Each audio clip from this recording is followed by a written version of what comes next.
tout le monde.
Eh bien, bonjour tout le monde, bienvenue dans ce nouvel épisode de Signal Fort sur Futur Immédiat. Je suis bien content de vous voir ce soir et très content du sujet, puisqu'on va parler écologie du bonheur et voilà, environnement. Ah, voilà le raid de Mathéouche qui arrive. Bonjour les gens, bienvenue le raid, coucou. Coucou à tous. Eh bien, installez-vous confortablement. Ça va commencer. Donc, voilà. Bonjour Bill, merci pour le follow. Et donc, avec nous ce soir, notre éternel comparse Pascal Durdu et notre invité qui nous fait l'honneur d'être présent ce soir, Monsieur Éric Lambin. Bonjour, Monsieur Lambin. Bonsoir tout le monde. Bienvenue sur Futur Immédiat. Et donc voilà, ravi de vous avoir.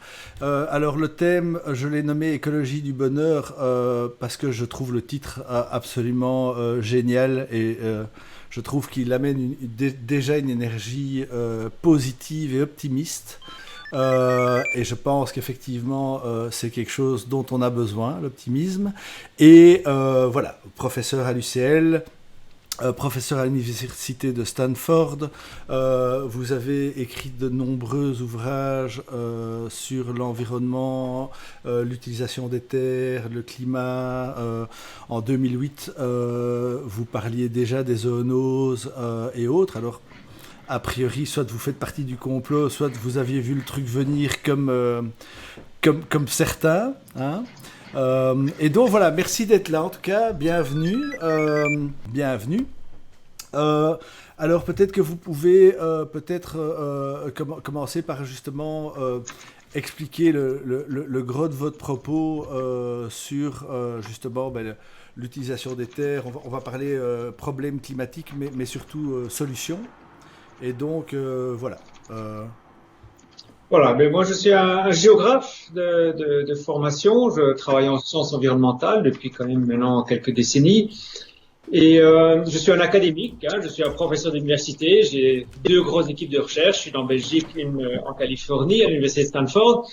Et donc on fait des recherches pointues sur l'utilisation des images des satellites d'observation de la Terre, qu'on combine avec des enquêtes de terrain dans des régions tropicales. On travaille dans tous les tropiques de Amérique latine, Asie, Afrique, etc. Et on cherche à comprendre l'interaction entre l'activité humaine et l'environnement naturel. Comment les gens interagissent avec leur milieu, comment ils le transforment, comment ils sont affectés par ces transformations, comment tous les changements en cascade que cette interaction cause sur la biodiversité, sur le climat, etc., et se produit et affecte finalement les décisions des acteurs principaux. Alors, ce qui est intéressant, c'est que sur une carrière, maintenant, à peu près 35 ans que je travaille dans ce domaine, mais j'ai commencé, comme beaucoup de scientifiques, à me concentrer sur le diagnostic. Qu'est-ce qui change? Pourquoi ça change? À quel rythme ça change? Et de plus en plus, je me suis intéressé aux causes. Quels sont les facteurs humains, sociaux, institutionnels derrière ces changements? Et peut-être, l'âge venant, je m'intéresse de plus en plus aux solutions. Quelle forme de gouvernance environnementale on peut promouvoir pour essayer de résoudre ces problèmes? Gouvernance qui implique évidemment des politiques publiques, mais aussi le rôle du secteur privé, le rôle de la société civile, le rôle du consommateur, etc. Donc ça, c'est un peu le topo de mon travail académique. Et suite à ça, 3 fois déjà, j'ai eu l'impression que je pouvais vulgariser un peu 10 ans de recherche, et donc j'ai déjà écrit 3 livres de vulgarisation, chaque fois aux éditions Le Pommier, et qui résument en quelque sorte en langage accessible toute cette recherche de pointe qu'on a menée et qui cherche à rendre ça pertinent pour un public large. Je fais pas mal de conférences publiques et donc je donne cours évidemment aussi, et donc je sens bien quelles sont les préoccupations, les questionnements du public. Pour l'instant, il y a un 4e livre qui est en train de germer dans ma tête, et peut-être que ces idées apparaîtront dans notre conversation. Et donc voilà, mais donc effectivement, donc le problème, en fait, c'est une sorte de parcours logique quelque part. Tiens, est-ce qu'il se passe vraiment quelque chose? Mais mon Dieu, il se passe quelque chose. Qu'est-ce qui crée le problème et comment on peut le résoudre? Alors, je ne vais pas avoir la naïveté de croire qu'on va pouvoir résumer en 1 heure ou 2 30 ans de recherche que vous avez déjà, à mon avis, eu pas mal de travail pour le résumer dans un livre. Donc voilà, moi j'en connais 2 pour être tout à fait transparent. Je connaissais l'écologie du bonheur. Ah non, ça c'est pas le bon. C'est pas mes bons bouquins. Sorry. C'est bizarre, ça ressemble pas du tout ça. Donc il y a l'écologie du bonheur que voici. Et on a aussi le consommateur planétaire que voilà. Alors justement, les problèmes, alors on les connaît tous. Non, on ne les connaît pas tous. On sait tous qu'il y en a et qu'il y en a un paquet. Mais peut-être que justement, voilà, en termes de solutions, pour vous, les points principaux, parce qu'effectivement, voilà, on change, la direction, on commence à l'atteindre, la vitesse est absolument insuffisante. Pour vous, la première priorité, c'est quoi en termes de solutions pour le changement climatique? Alors évidemment, c'est pas une solution, une action, une intervention qui va résoudre un problème aussi complexe. Par contre, il y a une chose générale qui s'applique à peu près à tout ce qu'on peut faire. Ma conviction aujourd'hui, c'est que finalement, nous connaissons les solutions. Nous savons exactement ce qu'il faut faire. Il faut taxer le carbone, il faut abandonner les combustibles fossiles, il faut changer notre régime alimentaire pour un régime plus végétarien, il faut changer notre mode de transport. De manière plus générale, on doit glisser vers ce qu'on appelle un système de valeurs post-matérialiste, où l'accumulation de biens matériels n'est pas ce qui est au cœur de l'existence humaine. Et non seulement on connaît ces solutions sur papier, mais chacune de ces solutions est déjà aujourd'hui mise en œuvre quelque part dans le monde. Et en plus, elle est mise en œuvre avec succès. Ça marche. Mais le gros problème, c'est que très souvent, ces solutions sont adoptées par les acteurs les plus progressistes, les pays les plus progressistes, les compagnies les plus progressistes, les compagnies privées, les consommateurs les plus pionniers. Et ça représente de 5 à 20% d'un secteur, et on s'arrête là. Et là, on a un peu, en anglais, il y a une expression, the low hanging fruit, hein, les fruits bas de l'arbre fruitier qu'on va cueillir en premier lieu. Et puis, une fois qu'on arrive là, on arrive à un espèce de plateau. Pourquoi? Parce que la tranche suivante d'acteurs qui devraient intégrer ces solutions, ce sont soit les acteurs un peu neutres, en langage technique, on les appelle les coopérateurs conditionnels. Bon, ils veulent bien jouer le jeu à condition que les autres le fassent, etc. Soit, évidemment, il y a aussi une frange de retardataires, d'acteurs qui sont égocentriques, qui mettent très peu de valeur au bien commun, et donc qui eux sont vraiment ceux qui vont objecter à tout changement de pratique. Et donc le grand défi à mes yeux, ce n'est plus tellement de venir avec de nouvelles solutions, parce qu'on n'a pas tellement le temps, à vrai dire. On n'a plus le temps d'inventer tout à fait autre chose. Mais c'est de faire, alors là malheureusement je ne vais pas faire du snobisme et parler anglais, mais il y a un terme anglais qu'on peut difficilement traduire, c'est ce qu'on appelle le upscaling. Comment on passe à l'échelle, comment est-ce qu'on passe de 5% de part de marché de l'agriculture bio ou de certains produits certifiés. Ne rêvons pas, ne disons pas 100%, mais quand même 60, 70, 80% pour transformer le système.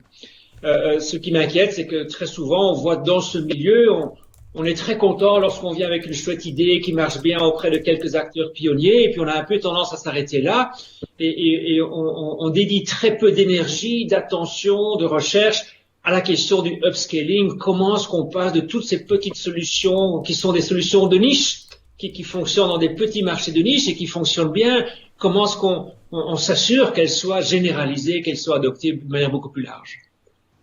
Super. Et quels sont vos éléments de réponse, si vous en avez? Parce que c'est un peu ça l'idée, hein. Moi, la métaphore que je donne en général dans mes conférences, c'est on est dans une voiture qui va de plus en plus vite, sur une route de moins en moins, de plus en plus dégradée. Les instruments de mesure commencent à s'affoler et nous, on décide de s'engueuler dans l'habitacle. Et pour savoir qui aura la banquette, qui va s'asseoir où, non, moi j'ai... Enfin bref, la métaphore a ses limites, hein, donc voilà. Et donc effectivement, je pense que c'est vraiment le top topical, comme on dit. Voilà. Alors justement, quand on analyse un peu comment se produit ce upscaling, et désolé, je vais continuer à utiliser le terme anglais parce que la version française est beaucoup plus longue et moins claire, qui s'est produit d'ailleurs avec succès dans d'autres programmes, par exemple les programmes internationaux sur la santé, les programmes de lutte contre le sida, contre la malaria, contre d'autres maladies, contre la tuberculose. Il y a vraiment eu cette même problématique de passage de petites solutions qui marchent bien à une vaccination à l'échelle mondiale. On trouve la même chose avec succès dans le domaine de la lutte contre la pauvreté, contre la lutte contre la malnutrition, contre la préservation de semences anciennes. Donc il y a déjà de l'expérience. Mais quand on analyse ces expériences, on se rend compte qu'en réalité, le seul moyen de vraiment arriver à l'échelle, c'est de créer des coalitions entre trois familles d'acteurs très différents, dont a priori les objectifs peuvent être différents, c'est pas antinomique. C'est la société civile avec toutes ces organisations extrêmement dynamiques, les pouvoirs publics, les gouvernements nationaux, locaux, internationaux, et le secteur privé.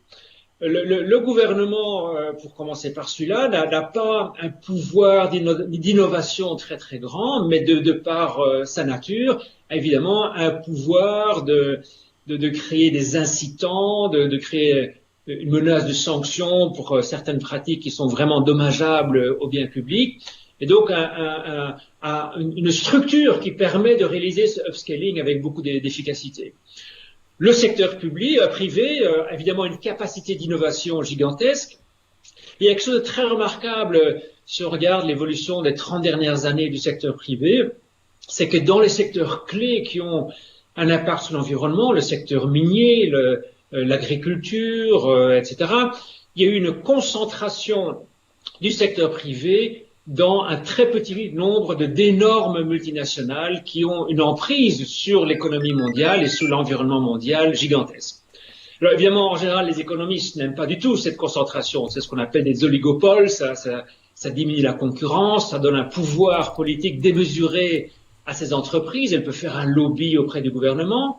Mais il y a quand même un aspect positif, c'est lorsqu'on a 4 compagnies qui sont internationales, qui sont responsables de 80% de tout le commerce du café dans le monde, lorsque 4 de ces compagnies, ou disons même 3 des 4, décident de s'engager à n'acheter qu'un café durable, ou décident que 100% de leur production va être certifiée selon un standard qui a été produit par une ONG, on a résolu 80% du problème à l'échelle mondiale.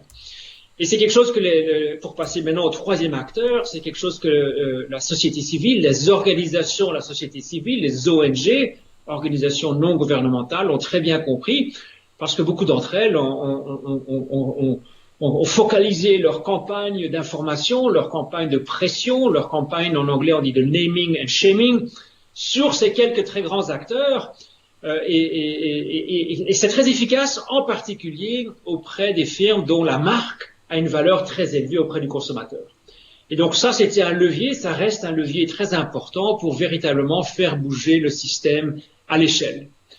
Maintenant, la difficulté, c'est évidemment comment on crée ces coalitions, comment on les maintient au cours du temps, parce que ça prend du temps, quels sont les incitants pour tous ces acteurs à participer de manière fidèle, de manière continue, persistante à ces coalitions. Ça, ce sont des questions très, très intéressantes. Pascal? Est-ce qu'il y a un autre acteur, peut-être, il est peut-être intégré dans certains, le secteur bancaire et principalement toute la capacité de création monétaire. Quel rôle peut-il jouer ou quel rôle joue-t-il actuellement? Oui, un rôle fondamental, tout le secteur financier, parce qu'évidemment, toutes ces activités destructrices de l'environnement sont des activités qui sont très intensives en capital financier. Et vous avez tout à fait raison de soulever.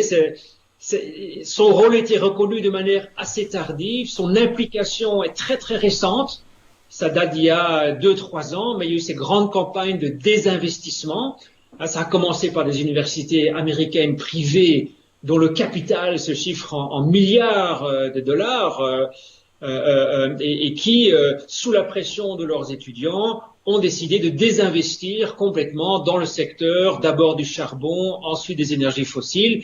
Ça a lancé un mouvement très récent. La plus grande organisation financière au monde, une organisation américaine, BlackRock, a décidé il y a quelques mois, je pense même pas une année, de ne plus investir dans les entreprises qui ne se tiendraient pas à une ligne environnementale et sociale minimum pour assurer l'avenir de la planète. Donc ça devient un levier très très très important. Mais ces approches sont peut-être pas encore superficielles pour l'instant, c'est un peu des effets d'annonce. Et derrière les investissements justement dans on va dire les machines destructrices sont tellement gigantesques que faire bouger ce genre d'éléments est assez lourd.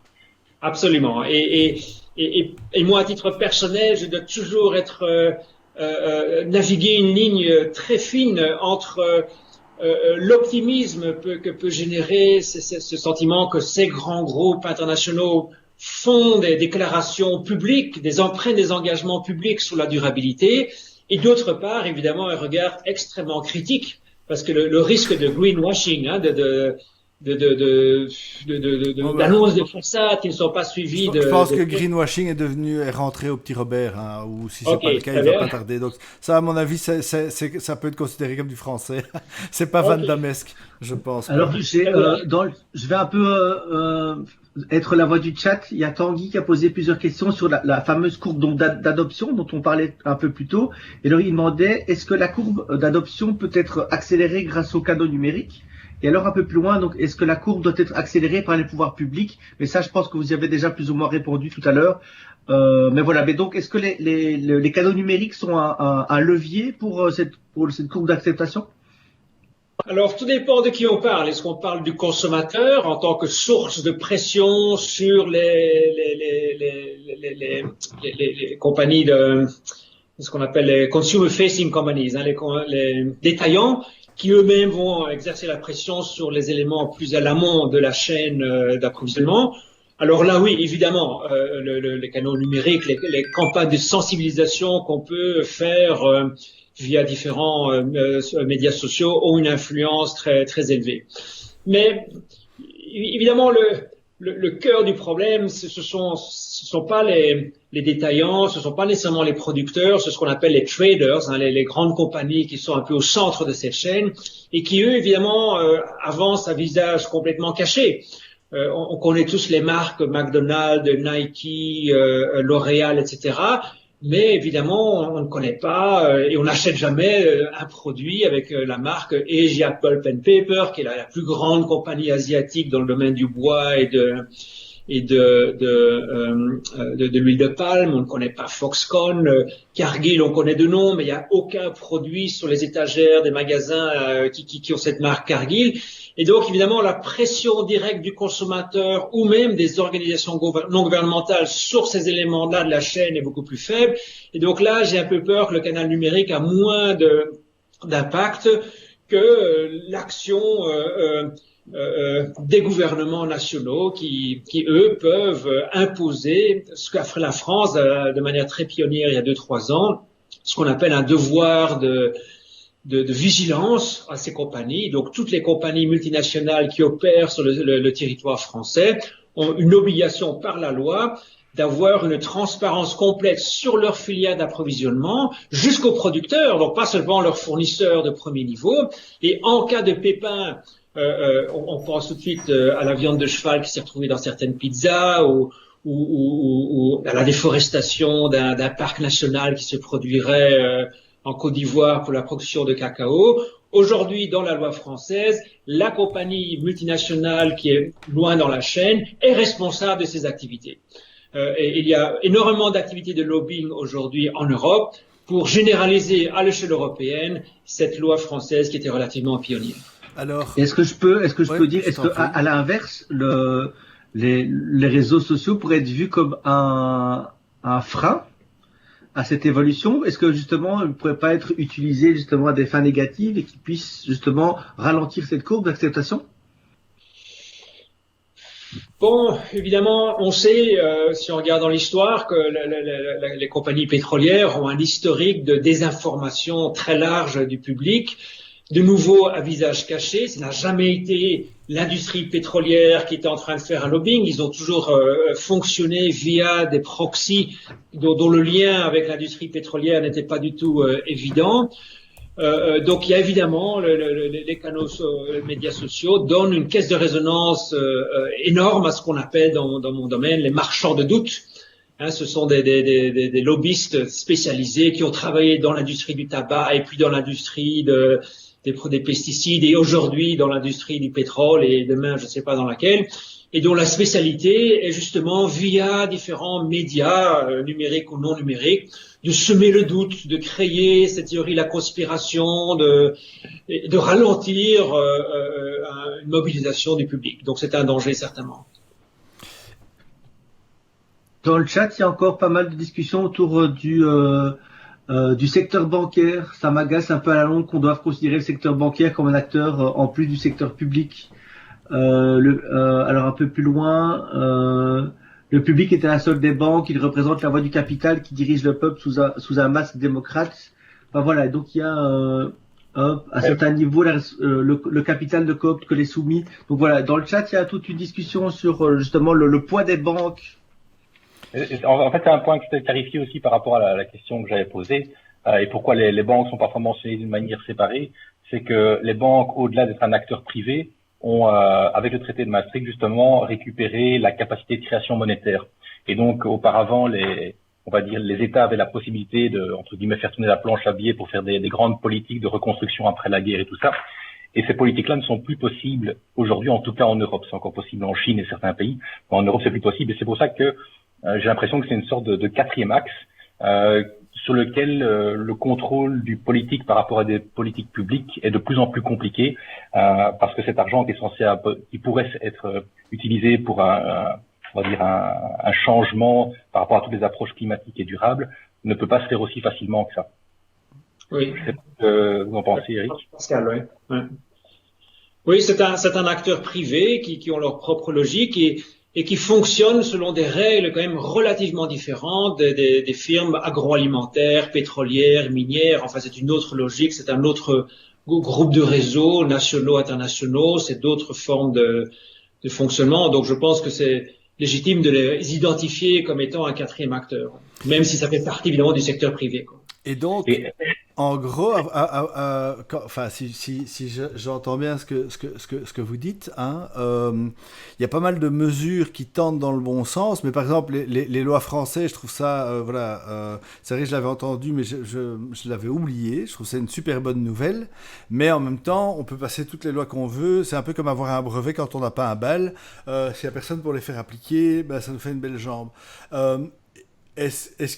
Comment est-ce qu'on peut faire pour justement actionner ces lois, rendre vraiment les sociétés, alors je vais moi aussi utiliser les mots anglais, accountable, redevable, ça y est, ça m'est venu, de leurs actions. C'est parce qu'en fait, c'est compliqué de savoir quand c'est une vraie bonne intention dans un appareil démocratique qui est devenu ineffectif, parce que torpillé par les lobbies industriels. Enfin voilà. Je sais pas comment est-ce qu'on... Parce qu'effectivement, j'ai un peu l'impression d'avoir une tête à 6 hydres dans lequel il y en a un qui fait un truc pendant que l'autre lui vole dans la poche. Oui, non, et vous avez raison. Très souvent, et d'ailleurs, on est tombé dans ce piège ici dans les 20 premières minutes de notre conversation. On a parlé du secteur privé, du gouvernement, des consommateurs, Alors qu'en réalité, l'analyse doit vraiment identifier l'hétérogénéité au sein de ces acteurs. Parmi les consommateurs, par les ONG, parmi les banques, parmi le secteur privé, il y a des acteurs progressistes avec de véritables valeurs altruistes, sincères, même si évidemment ils doivent opérer selon les logiques de leur système. Hein. Le système privé, ben, ça génère du profit, c'est ça l'objectif, mais qui cherchent à instiller quand même des valeurs importantes là-dedans. Et à l'autre extrême, il y a des gangsters, il y a des tricheurs, il y a des salopards, et ça c'est une minorité aux deux extrêmes. Et au milieu, il y a la masse, de nouveau, j'utilise ce terme. La masse molle. Oui, la masse, le ventre mou, il n'est pas contre, il n'est pas pour, il va pas être le premier à faire le geste, mais si la loi l'impose, ben il le fera, ben il cherchera un petit peu à éviter, mais bon, si les sanctions sont crédibles, il va le faire. Donc il faut vraiment, pour chacun des secteurs dont on a parlé, identifier cette hétérogénéité entre acteurs et se rendre compte que finalement, votre question, c'est un peu comment on fait bouger sincèrement des acteurs. Et là, la théorie nous dit, voilà, il y a toujours un savant dosage entre trois types d'instruments. Le premier instrument, on l'a déjà un peu évoqué, c'est ce qu'on appelle l'information, les réseaux sociaux, l'Internet, les médias, futurs immédiats, les mardis à 9h du soir, l'information logique, claire, établie par des évidences, donc c'est ce que fait la science et les médias, etc. Bon, mais ça nous amène jusqu'à un certain point. Le deuxième point, ce sont les incitants. Après, tous ces acteurs vont prendre ces engagements s'il y a un incitant là derrière. Alors, les incitants, on peut les créer. Ça peut être une prime pour le producteur agricole qui décide de faire du bio. Ça peut être aussi pour une firme pétrolière éviter de se retrouver avec Greenpeace, les militants de Greenpeace, devant la grille de son quartier général avec des banderoles qui accusent la firme d'avoir détruit un environnement particulier. Mais il faut quand même une motivation positive pour que les acteurs se bougent. Et le troisième pilier, c'est le risque de sanction. Il y a certains comportements, certaines pratiques qui sont véritablement dommageables pour le bien commun, pour le bien public, et il faut un risque crédible de sanction pour éviter ces comportements. Et donc tout l'art de la politique environnementale, donc le but, c'est de trouver le dosage entre ces trois piliers, selon les acteurs, selon la problématique, selon le degré de dégradation où on en est dans ce domaine. Oui, parce qu'en plus, vous le pointez, c'est sous-entendu dans la réponse, on ne peut pas non plus faire ce qu'on veut trop fort, parce que sinon, simplement, les gens se barrent et ils vont faire pire ailleurs. Donc, effectivement, et c'est pour ça, alors voilà, c'est là, et c'est l'aspect gouvernance qui, moi, me bug, parce qu'effectivement, je veux dire, j'ai l'impression qu'à gauche ou à droite, mais à un moment, il faut savoir, enfin, et encore, sans connotation politique à la direction, mais à gauche ou à droite, il va falloir à un moment choisir vers où on va. Et j'ai l'impression que le monde est en train de se démultiplier en termes d'opinion et de position, et qu'en fait, on est en train de voir le monde faire comme la Belgique, c'est-à-dire de plus en plus inopérable. Ce qui est évidemment exactement le truc qu'il ne faudrait pas. Je veux dire, à la limite, et entendons-nous bien, c'est pas ce que j'entends, c'est pas ce que j'aspire de mes voeux, mais à la limite, un pays comme la Chine, qui est une aberration démocratique, humaine et autres, là, ils viennent de dire, à partir de maintenant, on va s'attaquer au problème du carbone, et on va prendre une sacrée tôle, parce que quand eux ont décidé qu'ils allaient à gauche, ils vont à gauche, quoi. Et, alors, pour simplifier un petit peu, donc il y a en effet deux modèles, il y en a plus que deux, mais disons les deux extrêmes dans la gestion politique de ces problèmes complexes. Un, c'est le modèle traditionnel commande et contrôle, la Chine, le bureau central qui décide ça, c'est la direction, et on y va, quoi, tout le monde, toutes les forces. Moi, j'étais à Shanghai en octobre passé, j'ai pris les trains à grande vitesse, j'ai vu les aéroports, mais c'est incroyable, hein. Je suis revenu par Charles de Gaulle, j'ai pris le Thalys Paris-Bruxelles, j'avais l'impression d'être dans une vieille diligence qui brinque-ballait après avoir été la veille dans un train à grande vitesse en Chine. Mais évidemment, en Chine, on prend le train à grande vitesse, il va tout droit. S'il y a une ville, on la déplace. S'il y a une montagne, on la déplace et on y va, quoi. Donc ça, c'est un modèle.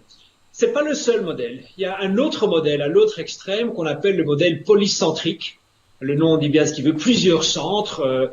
Donc plusieurs centres d'initiatives, d'intervention dans le secteur privé, les firmes qui prennent des engagements, dans la société civile, toute cette florescence d'initiatives extraordinaires qu'on voit apparaître à l'échelle locale dans toutes sortes d'organisations de la société civile, les gouvernements, mais pas seulement nationaux, locaux, la commune, la province, la région, le pays, etc.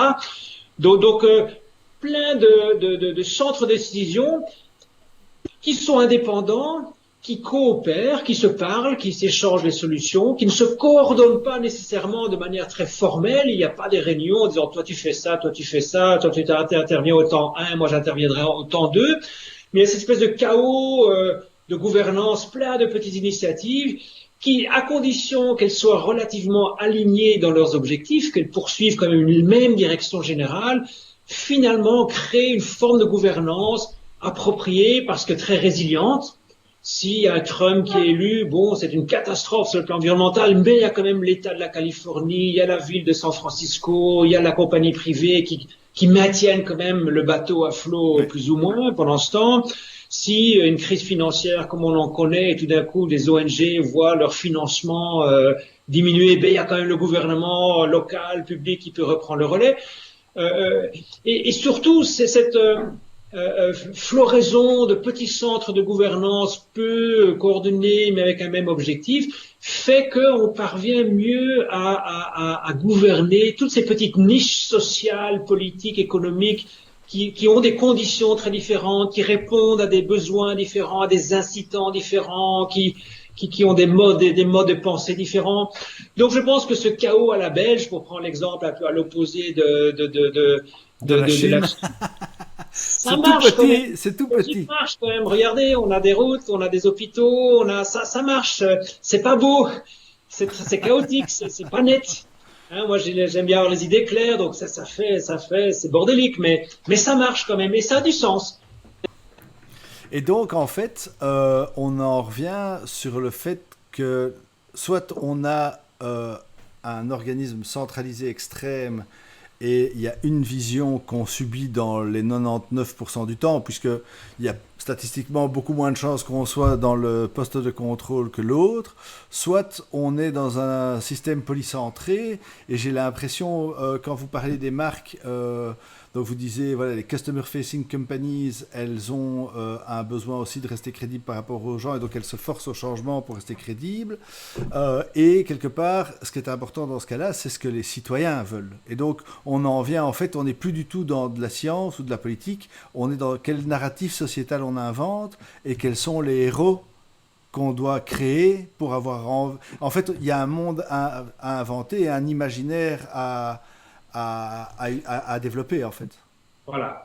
Et c'est là où apparaît un autre concept qui me paraît essentiel dans tout ce débat, c'est le leadership.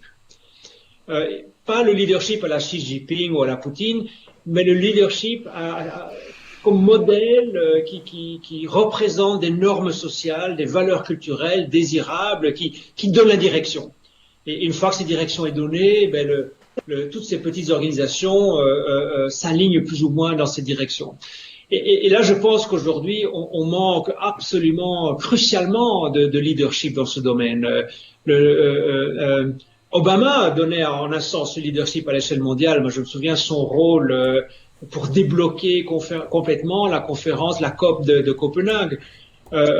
Aujourd'hui, finalement, où est-ce qu'on trouve ce leadership? Mais moi, je dirais Greta Thunberg en Suède, Adélaïde Charlet en Wallonie.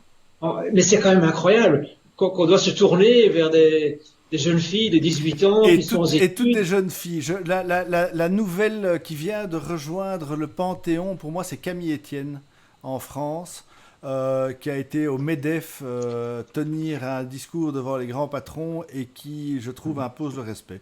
Voilà. C'est effectivement dingue que ce soit les enfants qui doivent aller corriger les adultes et les éduquer.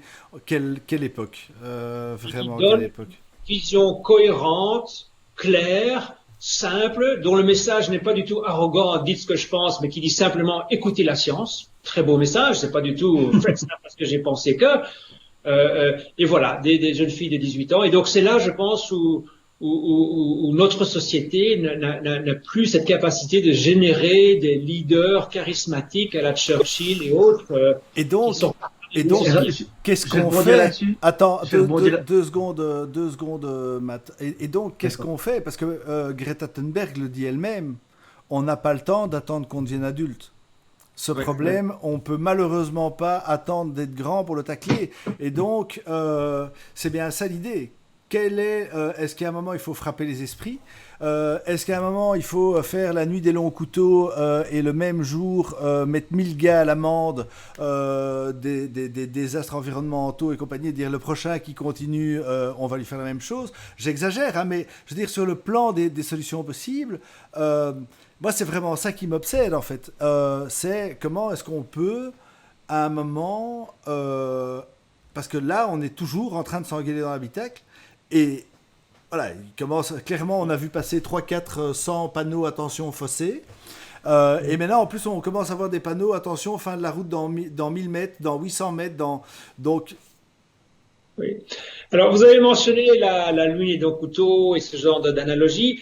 Le titre de l'émission ce soir, si j'ai compris, c'est l'écologie du bonheur, donc une version plus positive que aller assassiner dans leurs appartements les dirigeants principaux. Et donc, ma conviction, mon espoir, c'est naïf, mais parfois il vaut mieux rester naïf, hein, c'est que le renforcement positif va être beaucoup plus efficace que le discours de la peur, de la fin du monde, etc. Je me souviens, quand j'étais jeune père, la première chose qu'on m'a dit, c'est avec tes enfants, essaye toujours le renforcement positif, c'est-à-dire tu as bien agi, ça c'est bien, plutôt que la punition, la sanction. Donc voilà, comment créer un renforcement positif. C'est pour ça que je parle beaucoup dans mes travaux des incitants, des motivations, et incitants pas seulement financiers, hein, ça peut être aussi un incitant en termes de réputation, de normes sociales, de statut social.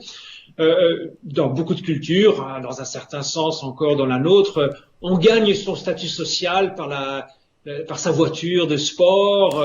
En fait, par la conformité au modèle, en fait. Et c'est pour ça que je dis, est-ce qu'on ne doit pas redéfinir la valeur? Est-ce qu'on ne doit pas redéfinir c'est quoi être bien? Voilà. Et aller en Suède, aller en Scandinavie, et là, le statut social, il est pour le type qui arrive, le président de département ou de compagnie, qui arrive à vélo sous la pluie et qui a une petite maison. Et donc, une fois qu'on a réussi à créer ce statut social à partir d'un comportement durable et non pas à partir d'un comportement qui détruit la planète par la grosse voiture, la grosse maison, etc., on a déjà quand même fait un grand pas en avant, parce que on le sait, les psychologues nous le disent, le moteur du comportement humain, c'est la recherche du statut social. Donc jouons sur ça, mais essayons de créer une norme sociale telle que c'est bien vu de ne pas manger de viande, de venir à vélo, etc., plutôt que de faire l'inverse. Parce qu'en fait, pour l'instant, cette histoire de bien vu, on retombe plus, peut-être, excepté certains pays comme les pays nordiques, sur des oppositions. C'est plutôt un modèle contre un autre, au lieu de développer un narratif, on va dire peut-être utopiste, mais en tout cas un narratif sur lequel les gens peuvent se projeter. Et du coup, dans nos sociétés qui n'ont pas encore vraiment bougé, comment est-ce que pour arriver ce genre de narratif ou de leadership sur lesquels les enfants pourraient se projeter, au lieu de rencontrer des jeunes filles de 16 ans qui vont juste dire « écoute, moi je ferai pas d'enfant parce que ça sert à rien ». Oui. C'est pour ça que donc la science environnementale, au début, c'était la science pure, hein, la physique, la biologie, etc. Et puis aujourd'hui, on a parlé de sciences sociales, on a parlé d'économie, de sciences politiques, de sociologie. Moi, je crois beaucoup aussi dans le rôle des arts, des écrivains, des cinéastes, des musiciens qui, justement, font passer ces valeurs par un narratif, comme vous dites très bien, qui n'est pas le discours scientifique, sec, rationnel, plein de chiffres et de graphiques, mais qui parle peut-être plus aux tripes, au cœur, au cerveau, et qui contribue à créer ce changement de perception. Vous avez dit, en passant, en Belgique, où il n'y a pas grand-chose qui était fait. À vrai dire, si on regarde les courbes, si on regarde les chiffres, si on prend une perspective à 40 ans, et je pense qu'on est tous capables, vu notre âge, de se souvenir ce qu'on faisait, il y a quand même énormément de chemin qui a été parcouru. Je pense qu'on est quand même sur la bonne voie, mais il est clair qu'on va pas assez vite. Mais non, mais c'est vraiment ça, parce que j'avais une discussion la saison passée avec le directeur environnement et durabilité d'un gros cabinet de corporate lawyers à Londres. Donc, il lui travaille dans tout ce qui est justement SDG, CSR et compagnie pour des énormes boîtes. Et on en revient toujours, au final, on en revient toujours au même truc. La direction est la bonne depuis un moment, c'est juste qu'on va pas assez vite, ça s'accélère. Lui parlait justement que 2017 était une année exceptionnelle parce que la COP21 et les SDG avaient fait bouger beaucoup. Moi, je trouvais qu'au niveau institutionnel, il ne s'était rien passé, mais il dit non, mais dans les grandes boîtes, ça a vraiment marqué les esprits et autres. Mais on en revient quand même toujours au même résultat. Et je me demande même si changer le narratif est encore un moyen insuffisant. Et voilà. Et puis après, il faut espérer. Hein, il y a des breakthroughs technologiques qui peuvent survenir et changer la donne et nous rajouter 20 ans tout d'un coup. Enfin voilà. Mais effectivement, moi, c'est la question, dans les cours que je donne, c'est la question que je rencontre systématiquement, c'est mais qu'est-ce qu'on doit faire? Et donc, On n'a pas beaucoup d'autres solutions que de changer la technologie, la politique et le narratif. On n'a pas d'autre choix. Hein.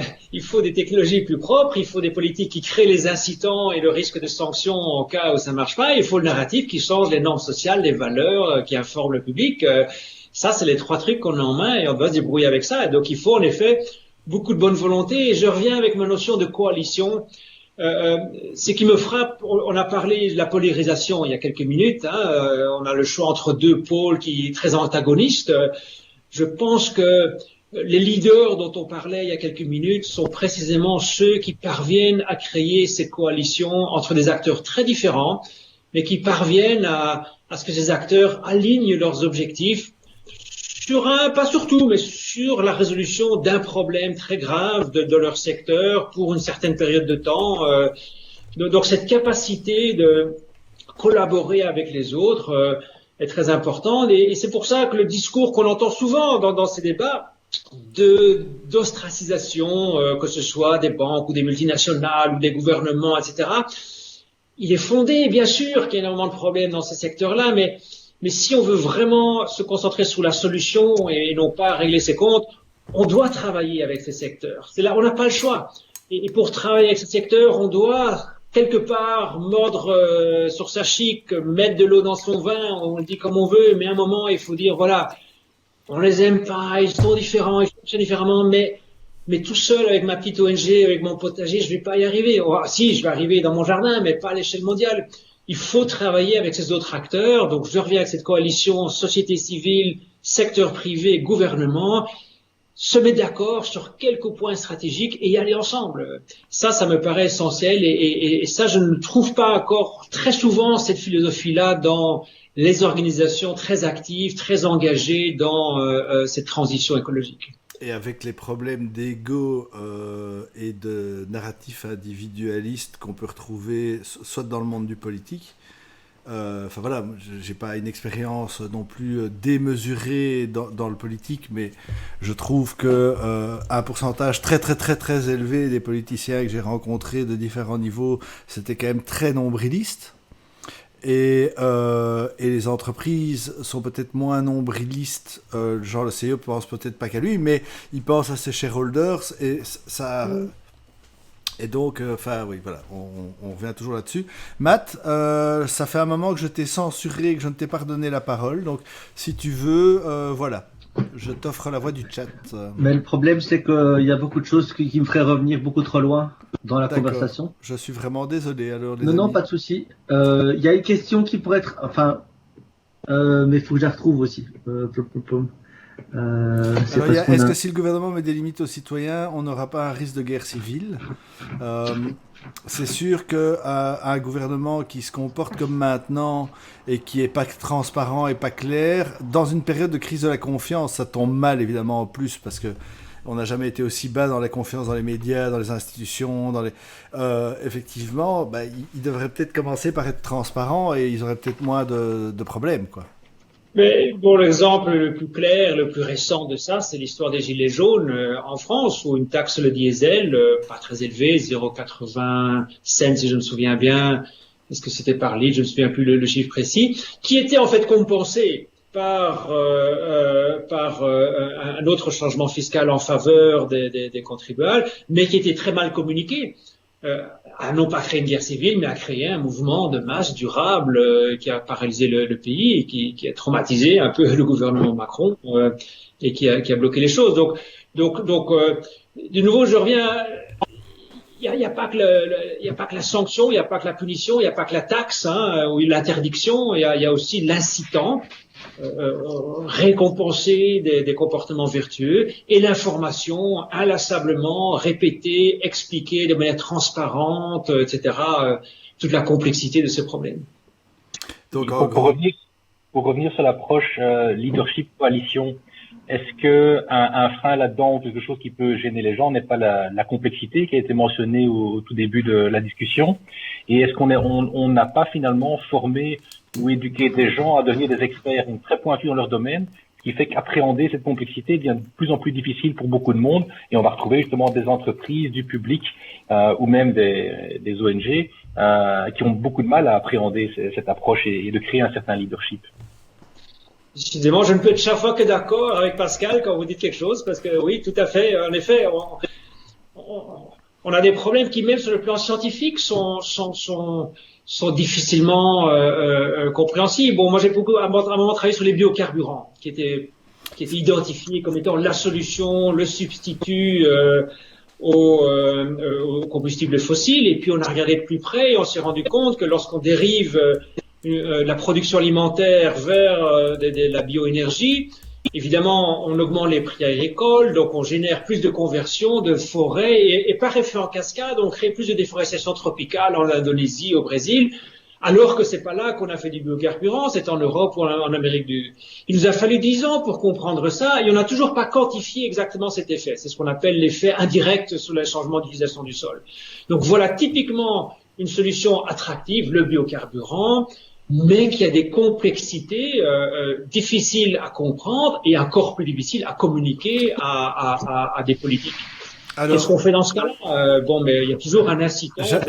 J'avais justement dans les cartes des points que j'espérais qu'on ait l'occasion d'aborder. Il y avait justement toute l'énergie, parce que je sais que vous avez parlé des biocarburants, et donc globalement, il y a toujours ce rapport, l'énergie dont on a besoin pour aller chercher les ressources et pour ensuite les transformer dans quelque chose qui pourrait continuer à nous aider à améliorer le confort du monde, mais aussi à améliorer l'ensemble des dimensions nécessaires. Voilà, par exemple, on parle beaucoup de Blue Economy avec les algues. Moi, j'ai vu des conférences de gens, on se dit, putain, en fait, les gars, c'est bon, on peut arrêter de s'inquiéter. On a des algues qui se reproduisent en 3 jours. Et donc, quelque part, on aurait... voilà, si on les écoute...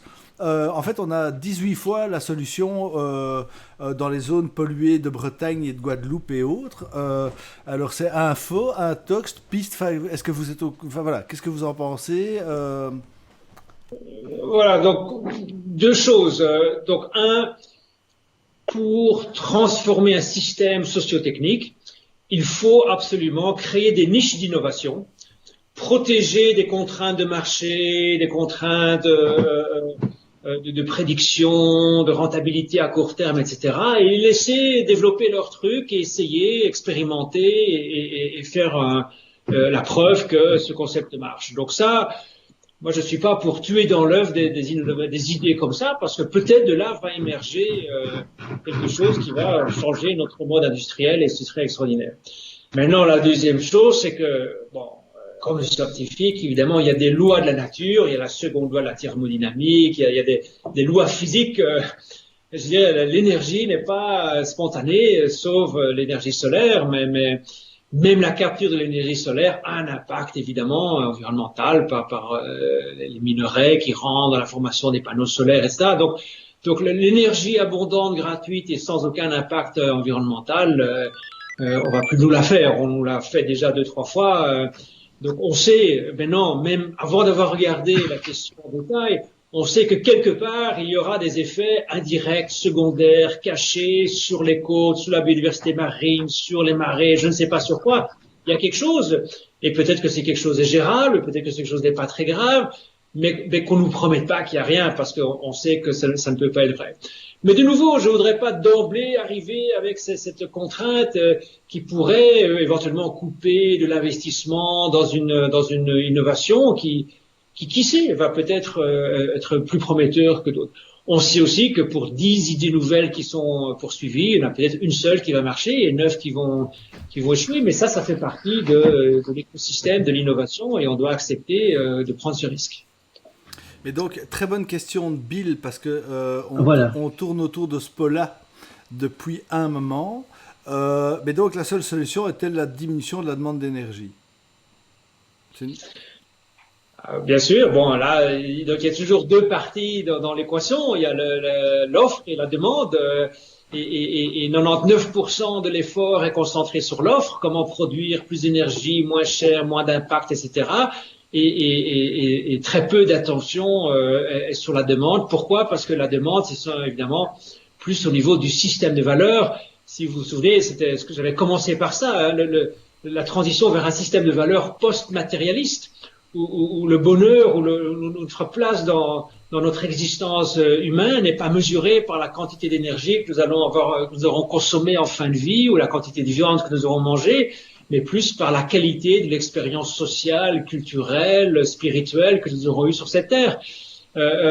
On y arrive, mais très doucement. Mais évidemment, et on a parlé du statut social, aussi associé à ce mode de vie post-matérialiste, qui se traduit évidemment par une diminution de la consommation, et donc ça résout beaucoup de problèmes. Et sur ce point, qui est un très très bon point, merci Bill, je voudrais revenir parce que j'ai beaucoup parlé du rôle des firmes privées, et ça c'est vraiment le grand problème de cet engagement du secteur privé dans la durabilité. Parce que pourquoi ces grandes multinationales font des engagements sur la durabilité? Mais c'est pour qu'on continue à consommer, pour supprimer cette culpabilité associée à notre consommation. Donc, si ces firmes nous convainquent qu'elles vont nous vendre du soja qui n'a pas causé de déforestation, etc., ben on va continuer à consommer de la viande qui a mangé du soja. Et donc, on ne peut pas attendre du secteur privé qu'il va promouvoir une diminution de la consommation. Ça, ils vont jamais faire. Et donc, ce mouvement-là, il doit venir d'ailleurs, il doit venir de la société civile, il doit venir de l'évolution des normes, il doit venir de ce nouveau narratif dont on a déjà parlé. Justement, d'une certaine manière, c'est les gens qui travaillent dans ces grandes entreprises, et j'en étais une de ces personnes. Est-ce qu'elles ont une sorte de schizophrénie parce qu'ils ont aussi une famille, des enfants, donc c'est tous des messages qui au jour le jour ils doivent voir et comprendre. Et puis derrière, à partir du moment où ils sont, on va dire, aux commandes de ce genre d'entreprise, il y a un autre comportement qui s'affiche. Et est-ce que ça s'explique, ça s'expérimente ou? Oui, il y a un prix à ça. Ça a été quantifié. À compétences égales et pour une fonction égale, un cadre qui travaille dans une industrie de l'armement ou la cigarette, donc une industrie qui n'a pas un impact social ou environnemental très positif, doit être payé de 20 à 30% plus que son copain qui a la même formation, qui a la même fonction, mais dans une entreprise qui a une bonne réputation sur le plan social et environnemental. Donc ça coûte très cher à ces sociétés de pouvoir garder et attirer les cadres qui vont opérer dans une firme qui est régulièrement attaquée dans les médias pour les ONG. C'est ce qu'on pourrait un peu appeler le salaire de la honte. Moi, j'ai travaillé avec des firmes comme Nestlé, par exemple, qui à un moment étaient attaquées vigoureusement par Greenpeace pour leur impact sur la consommation d'huile de palme qui crée la déforestation. Ils ont pris des mesures massives, très crédibles, en disant on veut sauver la planète, etc. Mais en privé, les cadres me disaient on n'avait pas le choix, on avait une pression gigantesque de nos cadres, de nos jeunes brillants, de tous ces cerveaux dont on a besoin pour faire tourner nos entreprises, qui nous disaient moi je veux pas venir tous les matins travailler dans une firme qui est dénoncée dans les médias et devoir dire à ma femme et à mes enfants oui c'est pour eux que je travaille. Donc ça c'est une pression très importante et comme professeur, je sais que Ralph aussi professeur, ce sont des valeurs qu'on peut aussi inculquer aux étudiants et qui vont influencer le marché du travail. Et de nouveau en France, il y a quelque chose de très intéressant qui s'est passé l'année passée. Il y a une espèce de pacte entre tous les ingénieurs en école d'ingénieurs, donc les étudiants qui ont pris un engagement de ne pas travailler pour ce secteur, les secteurs polluants. Vous pensez bien, ces firmes, elles ont vu ça. Elles paniquent quand elles voient ça, parce qu'ils vont devoir engager les seconds couteaux ou les gens qui ont un peu de sens moral.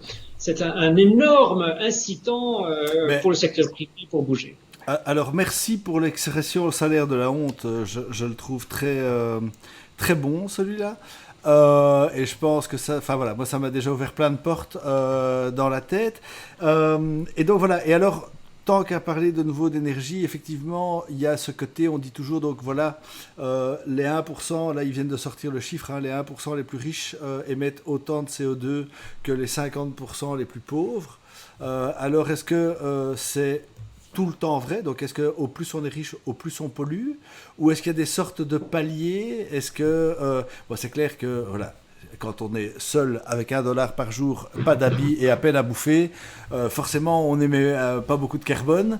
Mais enfin voilà, question, est-ce que c'est linéaire, voire exponentiel? Mais voilà. Alors je vais rajouter une question. Exponentiel. Je vais rajouter une question. Sarah qui dit, en fait, quand l'homme on aura fini d'avoir l'envie d'être super riche, on en aura fini avec la pollution. C'était, voilà, c'est pour ajouter, compléter la question de Raph. D'accord, ok. Oui. Donc, on est dans une société où le pourcent le plus riche, si on regarde la distribution des revenus à l'échelle mondiale, le pourcent le plus riche, mais c'est vraiment le pourcent, c'est pas le 10% ou le 15%, le 20%, le pourcent le plus riche est outrageusement riche. Et donc, en effet, ce pourcent-là représente une fraction complètement démesurée de l'impact environnemental. Maintenant, si on quitte cette tranche du pourcent, et là on parle vraiment des très très très très riches, et qui sont d'ailleurs dans le monde entier, ils sont pas tous aux États-Unis ou même s'il y en a beaucoup là-bas. Par contre, si on prend le 20% les plus riches ou quoi, là je pense qu'il y a eu quand même une égalisation relative de l'impact environnemental avec au cours des 20 dernières années la classe moyenne en Chine, en Inde, qui a vu son revenu augmenter de manière considérable, alors que la classe moyenne dans les pays riches, Europe, Amérique du Nord, a vu son revenu stagner, si pas reculer. Donc, au centre de la distribution des revenus, il y a quand même eu une égalisation des revenus. Par contre, aux extrémités, le pourcent le plus riche est devenu beaucoup, beaucoup plus riche, et le pourcent le plus pauvre est resté très, très, très, très pauvre. Oui, il ne savait pas devenir beaucoup plus pauvre, donc il est un peu resté sur place, lui. Voilà. Quand on n'a rien, c'est ça. D'ailleurs, il y avait une superbe action marketing de com où ils avaient dit on vous présente les 10 personnes les plus pauvres de la Terre. Et en fait, ils avaient dit on a été échappé, mais l'idée c'était on parle toujours des personnes les plus riches, on parle toujours des personnes. Et donc, enfin voilà, superbe action de sensibilisation. Voilà. Oui. Merci pour la réponse en tout cas. Alors je reviens dans le chat. Il y a donc il y a Yav84 qui dit on a beaucoup parlé des politiques qu'on pourrait mener, mais qu'en est-il de la puissance finalement des consommateurs dans un monde où les entreprises quand même écoutent plus leurs consommateurs qu'avant?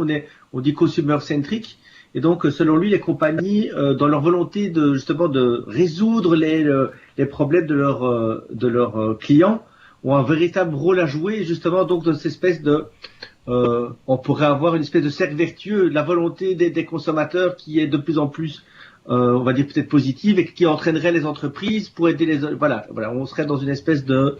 Qu'est-ce que vous en pensez donc de cette assertion? Alors j'en pense quelque chose puisque j'en ai fait le titre de mon 3e livre, Le consommateur planétaire, donc c'est bien le moteur évidemment de tout ce mouvement du secteur privé. Mais justement, en étudiant un peu cette question, le rôle du consommateur, il est un peu là pour envoyer une espèce de signal de fond. Et les gars, nous, on veut quand même garder une planète pour nos enfants, on veut quand même quelque chose de durable. Mais on ne peut pas compter sur le consommateur pour envoyer un signal. Le consommateur, en moyenne, il y a évidemment une partie des consommateurs qui sont très activistes par leur acte de consommation, mais en moyenne, on ne peut pas compter sur le consommateur pour avoir une action très spécifique sur certaines marchandises avec tel label d'éco-certification. Il y a des études très intéressantes qui sont faites. On va à l'entrée d'un supermarché, on interviewe les gens, on dit tiens, combien seriez-vous prêt à payer en plus pour un produit durable? Et en moyenne, si on fait la moyenne sur des milliers d'interviews, les gens disent 10 à 15%. Si c'est 10 à 15% plus cher, je paye parce que c'est bon pour la planète. Et puis là, on piège les gens parce qu'on les attend et puis ils ressortent évidemment avec leur caddie plein de marchandises. Et on interviewe la même personne. Et on dit, est-ce que vous me permettez de regarder dans votre caddie? Et puis on regarde truc par truc.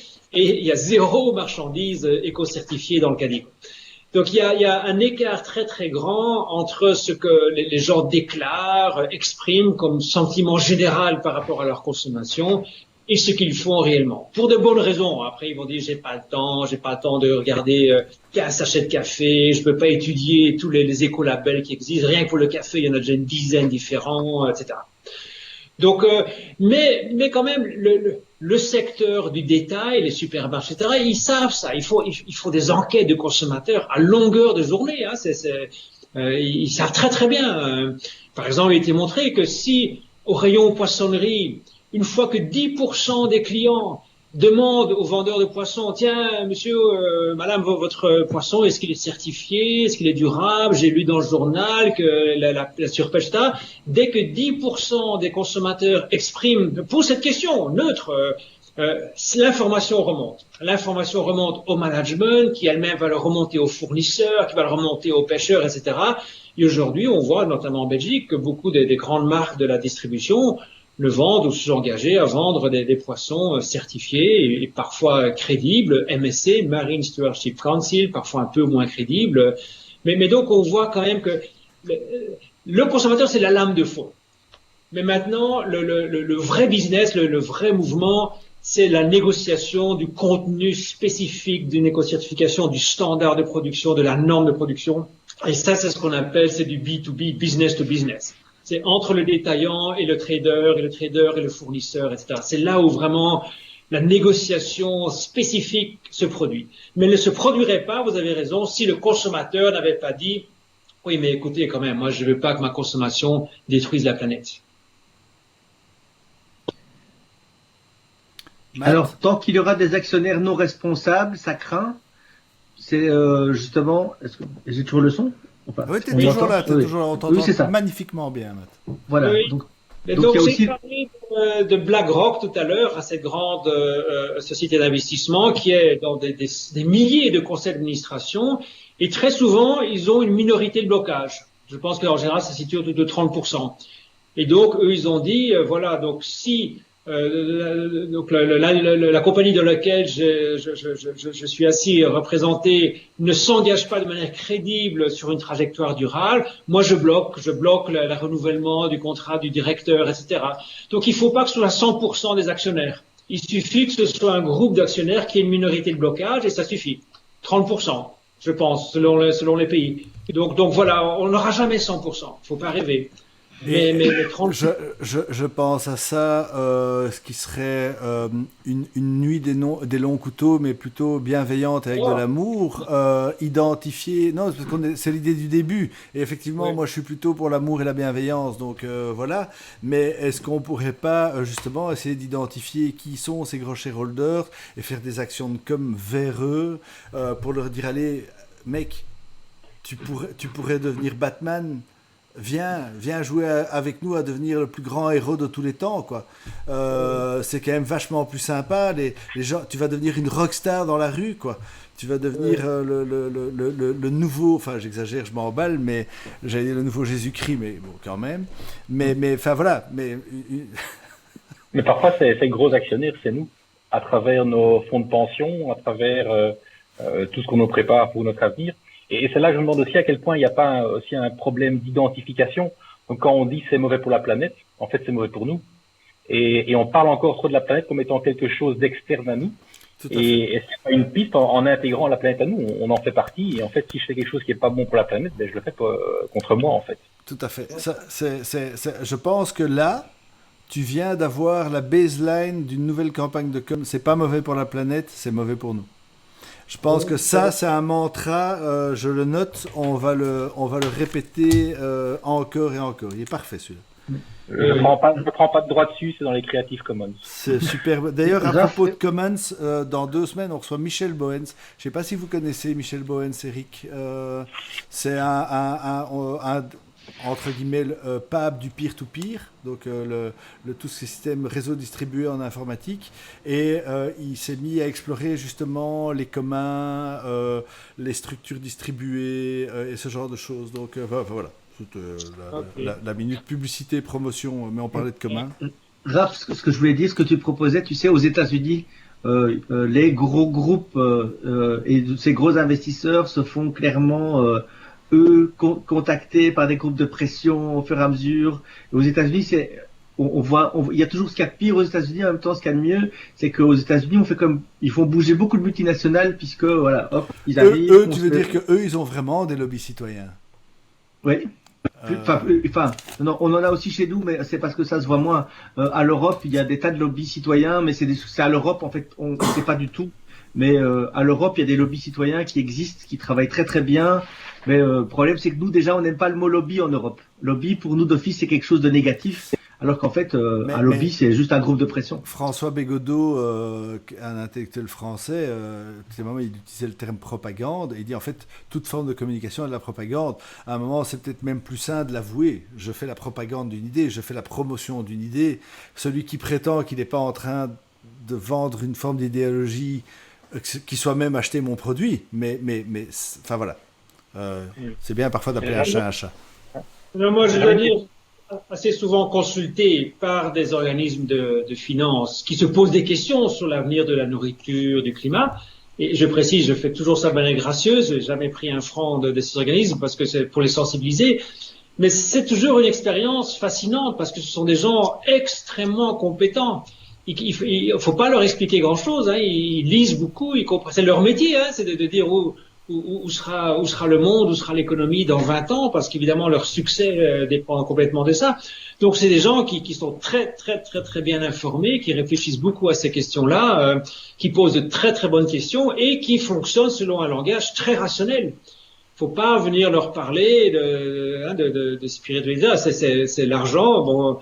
Où en sont les forêts tropicales dans 20 ans, quel est le rôle de l'huile de palme dans la déforestation, la biodiversité. Donc, ils ont un langage très rationnel, très transparent, très bien informé, et donc c'est à nous aussi à leur mettre les faits devant le nez, et c'est là où la recherche scientifique, évidemment, est très importante. C'est pas des types qu'on va enfumer avec des discours vagues, ils veulent des chiffres, ils veulent des projections basées sur des modèles, mais ils répondent au quart de tour quand on leur met un modèle bien validé devant les yeux et dit ok, donc moi j'enlève mon argent de ce secteur-là, je vais le mettre ailleurs où j'estime que dans 20 ans ça marche.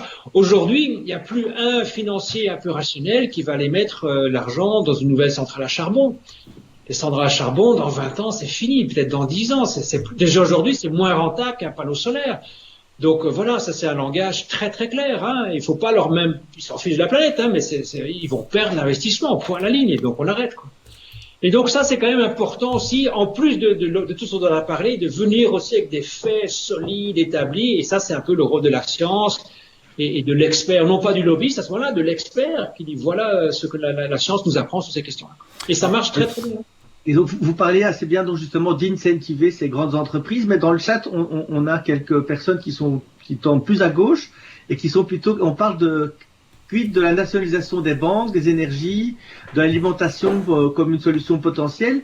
Ou alors il y a aussi allez, comment il s'appelle, Bill Biquin qui dit voilà, on pourrait aussi revenir à ce qui se faisait avant au niveau des bourses, c'est-à-dire bloquer les titres qui grimpent ou qui dégringolent de plus de 5%, justement pour éviter tout ce qui est inflation et finalement allez, je sais, enfin une manipulation des bourses, et donc justement ça permettrait d'avoir plus de stabilité. Désolé. Voilà, donc on est là sur une autre voie. Vous êtes plus très pro-entreprise et finalement confiance dans l'homme, et là on est plus dans le contrôle des entreprises.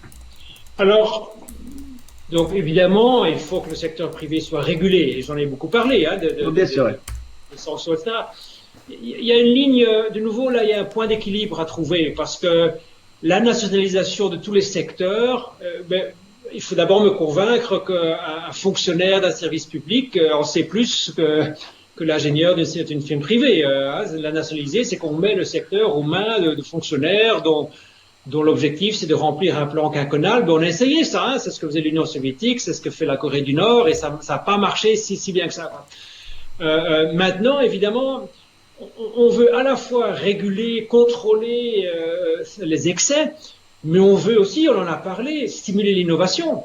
L'innovation, c'est pas dans le ministère de l'Environnement d'un pays qu'on va venir avec un nouveau procédé industriel de production de ceci ou de cela. Ça, c'est quand même dans le secteur privé que cette innovation se fait. Donc je suis pas à 100% je suis pas du tout pour une économie complètement dérégulée, mais il faut trouver un juste milieu entre stimuler l'innovation, et ça vient quand même de la recherche, enfin de la logique d'un système privé, avec une régulation étatique qui garde des garde-fous quand même assez stricts sur ce comportement. Mais la nationalisation, bon, on a essayé déjà cette solution. Hein. Moi, j'ai pas été convaincu de ce que j'ai vu dans l'histoire récente du XXe siècle là-dessus. Non, en tout cas, je pense que si on devait inventer une nouvelle forme de nationalisation, elle serait peut-être plus dans la coopérativisation ou dans le fait de multiplier les pôles d'intérêt. Enfin voilà, d'ailleurs, il y a ce livre-là que j'avais brandi par erreur en me trompant de pile de livres tout à l'heure, mais le modèle vénitien, un capitalisme à visage humain, de Jean-Claude Barrot, qui n'est pas du tout de la famille d'Aurélien, mais voilà. Et en fait, dans le bouquin, ils expliquent que Venise a réussi à tenir plus ou moins le cap de par le fait qu'ils étaient sur une île. Et donc, ils ne pouvaient pas, en fait, aller trop loin dans l'environnement. Ils étaient très vite à leurs limites environnementales et sociétales. Et donc, c'est comme ça que y avait des bateaux qui étaient des coopératives où le mât appartenait à la famille machin, le mât arrière appartenait à la famille machin. Et en gros, ce bateau était une sorte de crowdfunding de l'époque, en fait.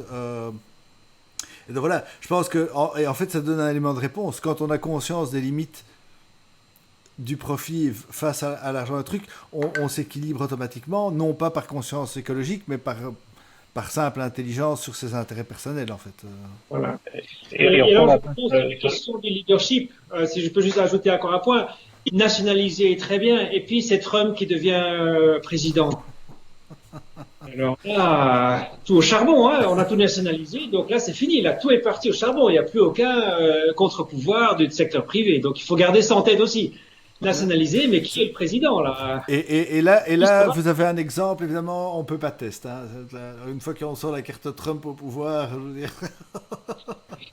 donc voilà, c'est d'ailleurs il y a tant à dire, mais et donc voilà, bon. Oui. Et alors, une question plus générale pour revenir sur un point justement sur les approches polycentrées. Est-ce qu'on a des exemples justement où cette approche a pris le dessus sur une approche plutôt centralisée ou une approche très capitalistique? Oui, mais bon, non, parlons de ce que je connais. Moi, j'étudie donc les politiques de lutte contre la déforestation tropicale, qui est évidemment une gouvernance internationale, supranationale, parce que c'est un problème mondial. Ça touche à la biodiversité, à l'émission du carbone, aux droits des peuples indigènes. Et donc récemment, on a fait une étude sur la Colombie, par exemple. Mais rien qu'en Colombie, on a dénombré plus de 40 centres d'intervention politique pour lutter contre la déforestation en Colombie, dans le domaine public, privé, provincial, municipal, etc. On est en train de faire la même chose pour la biodiversité, et là on est à plus d'une centaine de centres de décision qui, chacun dans leur domaine d'intérêt, domaine de compétence, est en train de promouvoir une lutte contre la perte de biodiversité. Donc ça, c'est typiquement un domaine, parce que de nouveau un domaine complexe, qui n'est pas régulé de manière centralisée, mais qui est régulé de manière très dispersée, parce que la déforestation, c'est la production agricole, c'est la production de viande, c'est l'extraction de bois, c'est la biodiversité, c'est la chasse, c'est la réduction de l'eau, etc. Donc il y a plein de questions qui s'entremêlent là-dedans, qui chacune est gérée par un centre de décision relativement autonome. Et est-ce qu'on pourrait voir ces modèles d'une certaine manière prendre le dessus? Après, il y a des exemples assez désastreux, ou des pays où carrément l'État tombe en morceaux, comme on va dire le Liban et d'autres pays comme ça, où peut-être on va voir émerger un tout nouveau modèle politique qui sera basé sur l'entraide et le fait que les gens vont trouver des solutions au niveau local, parce qu'en fait, le pouvoir politique a juste disparu. Oui. Et là, malheureusement, de nouveau, on a étudié énormément de pays et on se rend compte qu'il faut quand même toujours un minimum d'État. Il y a 5 ou 6 fonctions minimales qui doivent être, qui ne peuvent être couvertes que par l'État. Il faut des droits fonciers clairs, il faut un État de droit, un système judiciaire, il faut un minimum d'infrastructures routières. Donc, il y a quand même sans État ou avec un État défaillant. Par exemple, on a fait une étude intéressante sur la déforestation entre l'Argentine et le Paraguay. Paraguay, État très très faible, une même solution politique avec les mêmes acteurs, les mêmes compagnies, ça marche en Argentine, ça marche plus du tout au Paraguay. Et la différence, c'est pas tellement la nature de l'intervention, la différence, c'est le niveau d'État de base qui est là pour assurer quand même les fonctions minimales d'une société qui fonctionne ensemble. Matt? Ah, je ne sais pas si on a perdu Matt ou pas. Donc voilà, j'essaie de voir. Je remets le son. Ah voilà. Je remets le son. Ça voilà. C'est pour répondre à Eric. Si le modèle de démocratie ce sont les USA, alors on ne peut pas nationaliser, mais c'est un peu facile. Il faudrait plutôt chercher des exemples au Kerala ou en Islande, par exemple. C'est-à-dire que voilà, donc il y a, je disais, le chat en général penche à gauche, Sheraf, et donc il y a pas mal de questions qui vont justement sur, voilà, on a par exemple, on disait que l'URSS n'a pas réussi, tout était nationalisé, mais on a José qui répond, ben là il y a aussi une légende, l'URSS est passé d'une société agricole qui a réussi à envoyer le premier homme dans l'espace en 50 ans, avec une guerre entre-temps. Donc ils ont aussi développé pas mal d'innovations. Et donc ça débat pas mal dans le chat. Et justement, j'aimais bien cette remarque de Michel-Ange sur justement le Kerala et l'Islande. Oui, bien sûr, évidemment. Il faut regarder les premières classes, pas seulement les pires élèves. Hein. Les pires élèves aujourd'hui, c'est les États-Unis. Maintenant, évidemment, l'Islande, combien d'habitants? J'ai pas le chiffre en tête, mais on n'est même pas 1 million. Enfin, c'est un tout petit 300 000. pays. Ils sont 200-300 000. Oui, 300 000. je pense que, en fait, juste pour un passage sur l'Islande, mais c'est parce que c'est complètement dingue. En fait, les boîtes de génétique, au départ, il y a 20 ans, se sont mis là-bas. Parce que c'était le génome le plus pauvre au monde et donc le plus facile à étudier. Et en fait, depuis l'invasion viking au XIVe siècle ou quelque chose comme ça, il y a eu 2 épidémies de peste et 2 guerres mondiales. Et donc, en gros, au total, il y a eu 750 000 habitants en Islande depuis c'est un chiffre qui est... et ils s'appellent tous Anderson, apparemment, en plus. Mais bon, voilà. Donc forcément une petite société très homogène sur le plan culturel, avec un mode de vie relativement homogène, c'est beaucoup plus facile qu'une grande société complexe comme les États-Unis, comme l'Europe, hein, avec ça entre le Portugal et la Finlande, etc. Mais d'accord, de chaque succès, on a quelque chose à apprendre et apprenons les leçons qu'on peut tirer de ces bons exemples. Tout à fait. Matt, encore une question Écoute, non. La population de l'Islande, c'est 343 000. Je suis allé vérifier. Voilà, super. C'est ça qui est bien. On a un chat qui a de la valeur ajoutée. Ils vont fact-checker plein de trucs quand on lance une question. Le truc nous vient très vite. Quand on dit « Ah tiens, on n'a pas les chiffres », souvent le chat nous le ramène. Ça, c'est très pratique. Ok. Eh bien, je pense qu'on arrive doucement au bout du chat. Sauf si Moi, j'ai une question encore plutôt sur la partie agriculture. On n'en a pas tellement parlé. Et l'agriculture, c'est un peu à la base de tout. Tout ce qu'on mange sort d'un champ, en gros. Et à la base de la thématique Pascal aussi, il faut bien le dire. Et c'est pour ça, justement, est-ce que quelque chose peut venir de là? On a justement des agriculteurs très peu regroupés dans certains pays, dans d'autres ils sont beaucoup plus forts. On a même des syndicats agricoles très puissants. Est-ce qu'une partie de la solution peut venir justement d'un renouvellement de génération dans ce secteur-là, qui met un peu en avant ces forces qui sont quand même, qui possèdent aujourd'hui les terres agricoles et une capacité de production? Oui. Le secteur agricole est vraiment intéressant parce qu'à la fois c'est le secteur, de tous les secteurs économiques, c'est le plus important. Si on n'a pas à manger, il n'y a plus rien qui se passe.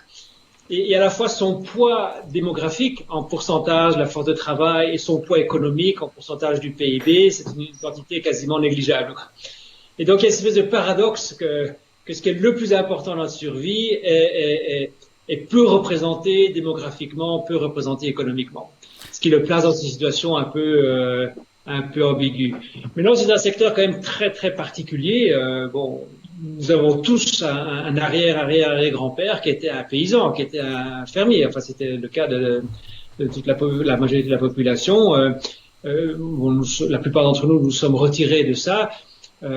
C'est quand même une organisation du travail très très très différente de notre quotidien à nous. Et donc, je ne sais pas dans quelle mesure on peut tirer les leçons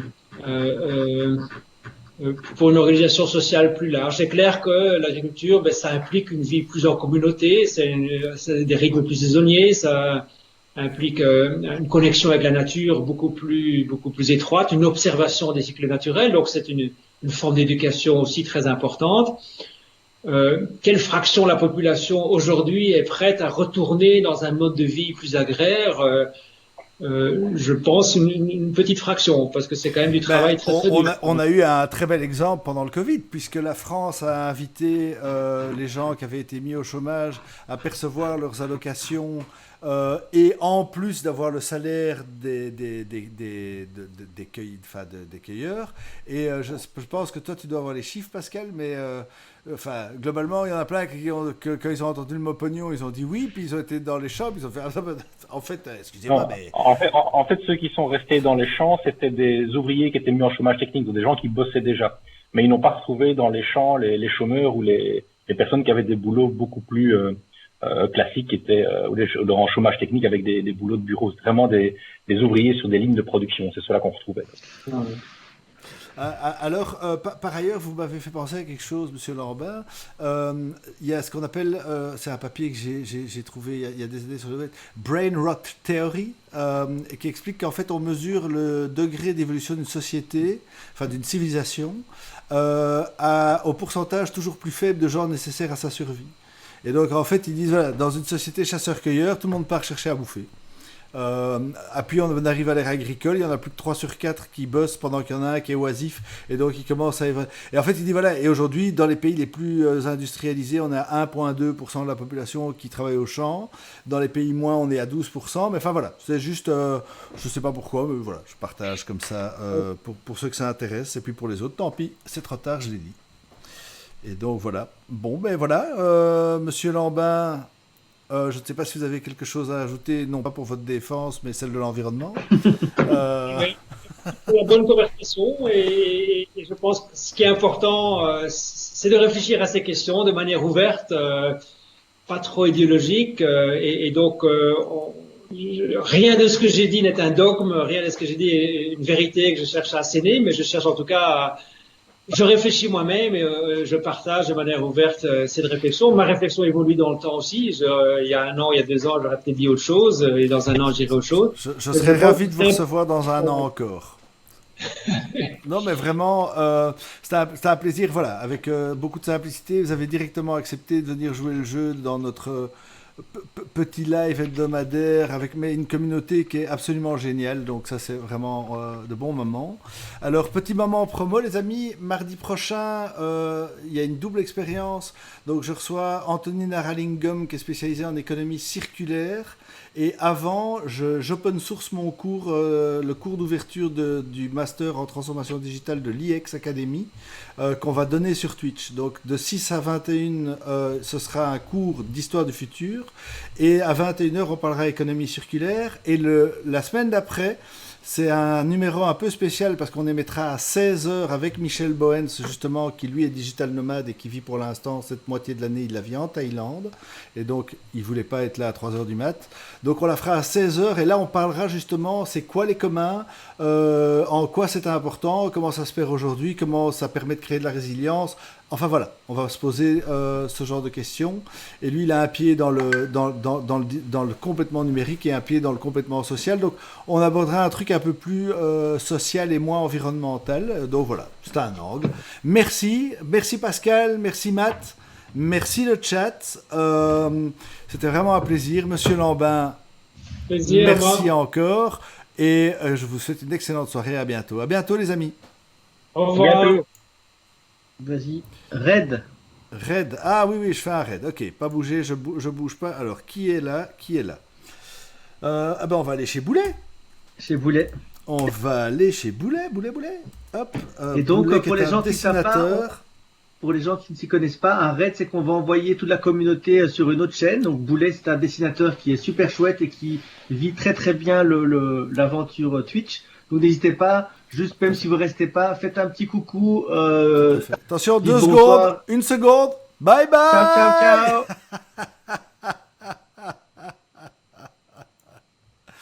Et donc voilà.